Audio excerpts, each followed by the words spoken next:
Hello class 11 बच्चों, कैसे हैं?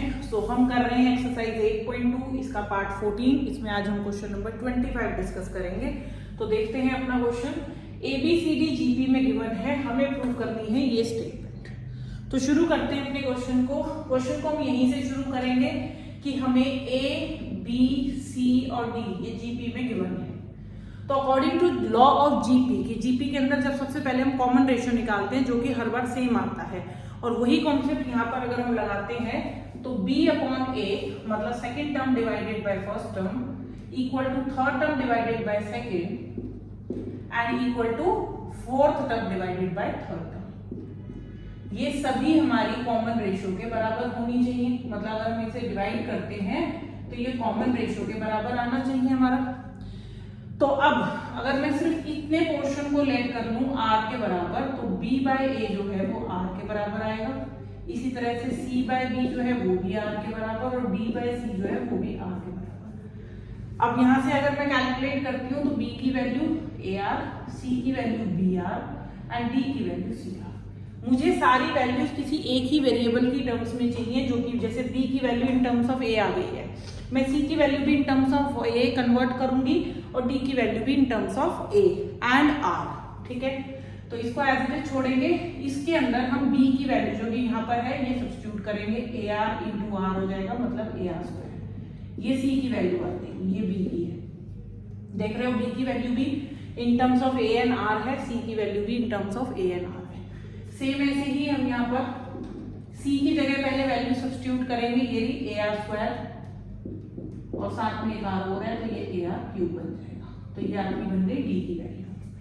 अब ये तीनों ही वैल्यूज हमें अपने LHS में सब्स्टिट्यूट करनी है। हमारा LHS दिया है a square plus b square plus c square, साथ में b square plus c square plus d square. Just यहाँ पर वैल्यू सब्स्टिट्यूट करनी है। a की जगह पर हम कुछ नहीं डालेंगे बिकॉज सारी वैल्यूज हमने a की टर्म्स में ली है। b की जगह हम ar डालेंगे, c की जगह पर हम ar स्क्वायर डालेंगे। ठीक है, क्योंकि ये c स्क्वायर था इसलिए मैंने ar को स्क्वायर बनाया। ठीक है, नेक्स्ट इज b की जगह क्या डालेंगे, ar होल स्क्वायर मत करना भूलिएगा, बिकॉज अगर आपने डायरेक्ट इसकी जगह ar स्क्वायर लिख दिया तो ये कंफ्यूजन हो जाएगा कि ये होल स्क्वायर है या फिर वैसे है। तो इसीलिए इसका होल स्क्वायर का ही यहाँ कॉन्सेप्ट बनता है। आपने रिप्लेस वैल्यू b की है, ना कि b स्क्वायर की। सेम ऐसे ही c की वैल्यू डालेंगे जो कि है ar स्क्वायर और फिर उसका होल स्क्वायर करेंगे, और तीसरी वैल्यू d की है जो कि है ar क्यूब और उसका होल स्क्वायर। ये मैंने कुछ इस तरह वैल्यूज डाल दी हैं। अब मैं इनको सिंप्लीफाई करती हूँ। तो पहले ब्रैकेट में आएगा a square plus a square r square, फिर a स्क्वायर r की power 4। This is my first bracket. Next bracket a square r square, a square r की power 4 and a square r की power 6। Power के ऊपर power होता है तो multiply हो जाता है।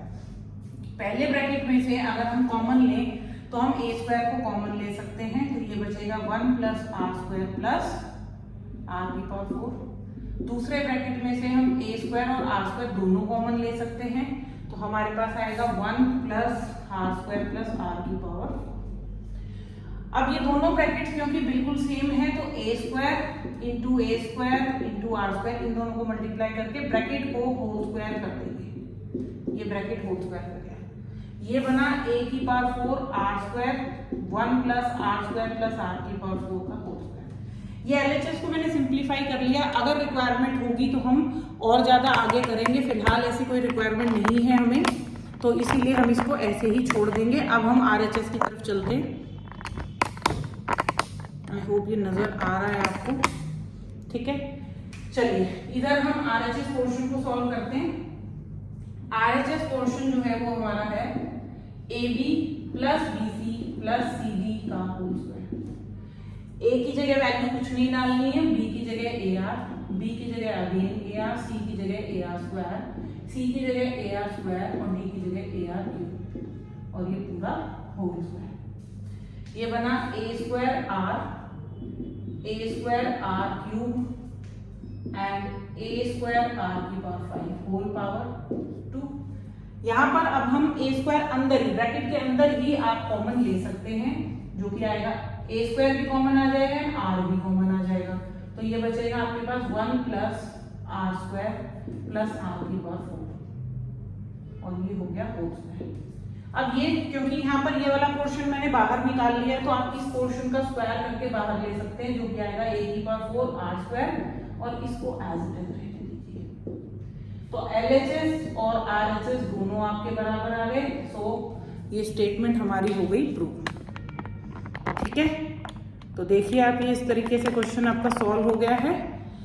तो ऐसे ही नेक्स्ट पार्ट में मैं आपके लिए एक और लेंदी क्वेश्चन, जो कि मोस्ट इंपॉर्टेंट क्वेश्चन है, question number 26 is most important according to the point of view of exam, and 26 नहीं 27 एंड 28 क्वेश्चन मोस्ट इंपॉर्टेंट है एग्जाम पॉइंट ऑफ व्यू से। अगर ये चैप्टर आपका आ रहा है एग्जाम में तो जरूर से इन दोनों क्वेश्चंस को प्रैक्टिस करिएगा।